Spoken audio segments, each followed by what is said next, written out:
ಹೊಲದ ತುಂಬೆಲ್ಲ ದುಂಡು ದುಂಡಾದ ರಸ ಭರಿತ ನಮ್ಮಮ್ಮ ನಮ್ಮಮ್ಮ ನಮ್ಮಮ್ಮ ನಮ್ಮಮ್ಮ 3 ಎಕರೆ ಜಾಗದಲ್ಲಿ ಕಲ್ಲಂಗಡಿ ಬೆಳೆದ ರೈತ.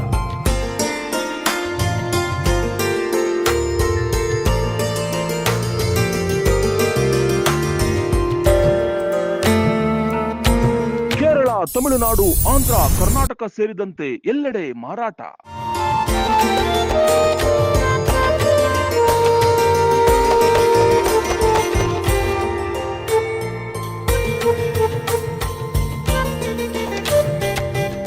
ಗುಬ್ಬಿ ತಾಲೂಕಿನ ನಾಗಸಂದ್ರದ ನಟರಾಜು ರೈತ.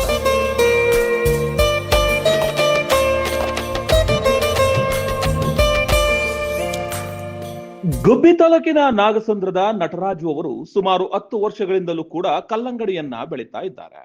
ಒಂದು ವರ್ಷ ಲಾಭ ಗಳಿಸಿದ್ರೆ ಮತ್ತೊಂದು ವರ್ಷ ನಷ್ಟವನ್ನು ಕೂಡ ಅನುಭವಿಸ್ತಾ ಇದ್ದಾರೆ. ಆದ್ರೆ ಅದ್ಯಾವುದಕ್ಕೂ ಜಗ್ಗದ ನಟರಾಜು ಕೃಷಿಯನ್ನ ಕಾಯಕವನ್ನಾಗಿ ಮಾಡಿಕೊಂಡು ಹಲವು ರೀತಿಯ ಬೆಳೆಗಳನ್ನ ಬೆಳೆಯುವ ಜೊತೆಯಲ್ಲಿ ಬೇಸಿಗೆ ಬಂತೆಂದರೆ ಕಲ್ಲಂಗಡಿಯನ್ನ ಬೆಳೆದು ಸೈ ಎನಿಸಿಕೊಂಡಿದ್ದಾರೆ.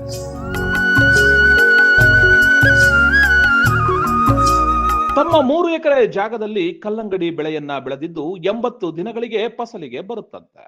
ಒಟ್ಟು 2,60,000 ರೂಪಾಯಿ ಹಣವನ್ನ ಖರ್ಚು ಮಾಡಿದ್ದಾರೆ ಈ ಕಲ್ಲಂಗಡಿ ಹಣ್ಣನ್ನ ಬೆಳೆಯೋದಕ್ಕೆ. ಇದುವರೆಗೂ ಸುಮಾರು 40 ಟನ್ ಹಣ್ಣು ಬಂದಿದೆ. ಇಲ್ಲಿ 16 ರೂಪಾಯಿಗಳಿಗೆ ವ್ಯಾಪಾರಿಗಳಿಗೆ ನೀಡ್ತಾ ಇದ್ದೇವೆ.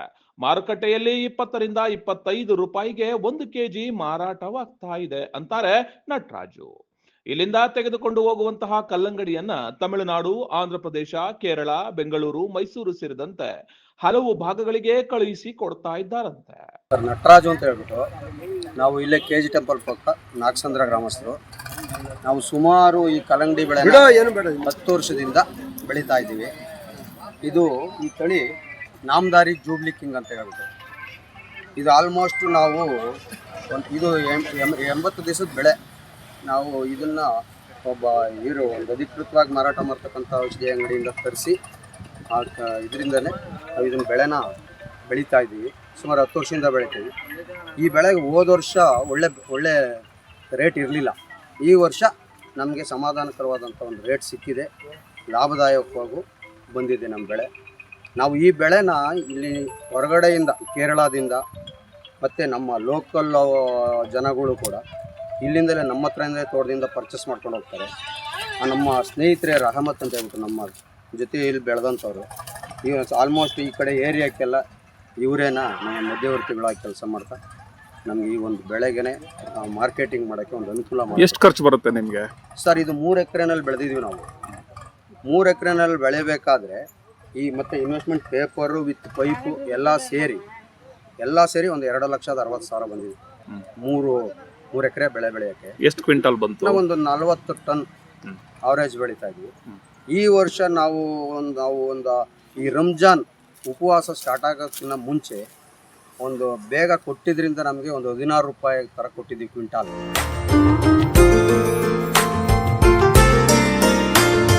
ಸರಿಯಾದ ರೀತಿಯಲ್ಲಿ ಸರ್ಕಾರ ವಿದ್ಯುತ್ ವ್ಯವಸ್ಥೆಯನ್ನ ನೀಡದೆ ಇರುವಂತದ್ದು ಸುಮಾರು 10 ಕ್ವಿಂಟಾಲ್ ಇಳುವರಿ ಕಡಿಮೆ ಆಗಿದೆ ಅನ್ನುವ ಬೇಸರವನ್ನು ಕೂಡ ಅವರು ವ್ಯಕ್ತಪಡಿಸಿದ್ರು.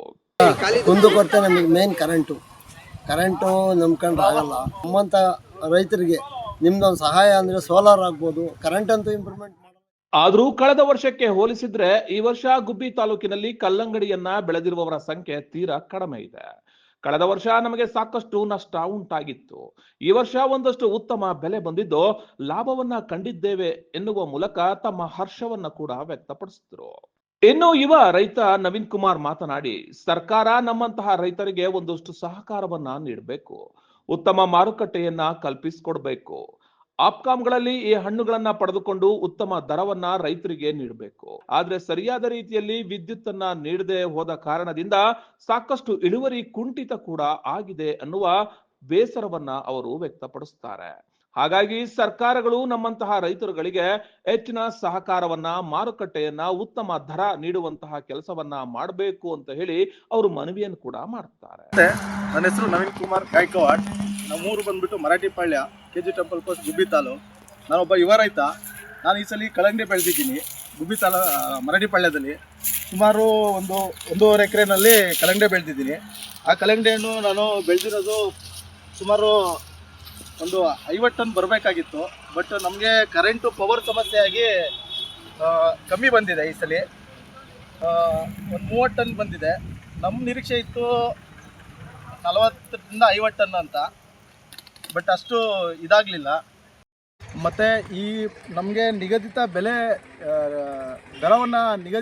ದರವನ್ನು ಮಾಡಿಕೊಡ್ಬೇಕು ಸರ್ಕಾರ. ಮತ್ತು ಆಪ್ಕಾಮ್ಗಳಲ್ಲಿ ನಮಗೆ ಮಾರಾಟ ಮಾಡೋದಕ್ಕೆ ಅವಕಾಶ ಮಾಡಿಕೊಡ್ಬೇಕು.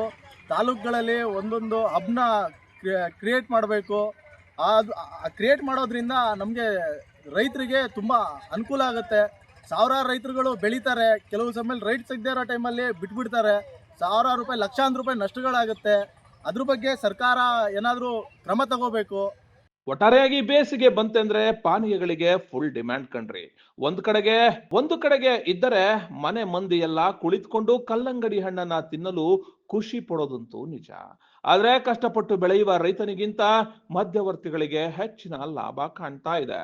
ಸರ್ಕಾರವೇ ನೇರವಾಗಿ ಹಾಪ್ಕಾಮ್ಗಳ ಮೂಲಕ ಖರೀದಿ ಮಾಡಿದ್ರೆ ಅತ್ಯಂತ ಹೆಚ್ಚು ಅನುಕೂಲವಾಗುತ್ತೆ ಅನ್ನುತ್ತಾರೆ ಇಲ್ಲಿನ ರೈತರು.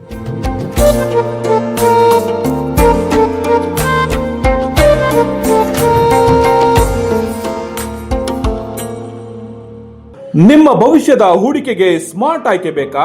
RERA registered TUDA approved Bhairava green valley ಇದೀಗ ತುಮಕೂರಿನಲ್ಲಿ 40 ಎಕರೆಗಳ ಪ್ರೀಮಿಯಂ ಲೇಔಟ್, ಸಿಸಿ ರಸ್ತೆ, ಲೇಔಟ್ ಒಳಗೆ ವಿಶಾಲವಾದ 60 ಫೀಟ್ ವೈಡ್ ರೋಡ್ ವ್ಯವಸ್ಥೆ, underground drainage, 24 hours water facility ಮತ್ತು ಸಂಪೂರ್ಣ ವಿದ್ಯುತ್ ವ್ಯವಸ್ಥೆ. ಭೇಟಿ ನೀಡಿ Bhairava green valley, Bellavi road, Tumakuru. Chalukya news, ಜನರಿಗೋಸ್ಕರ.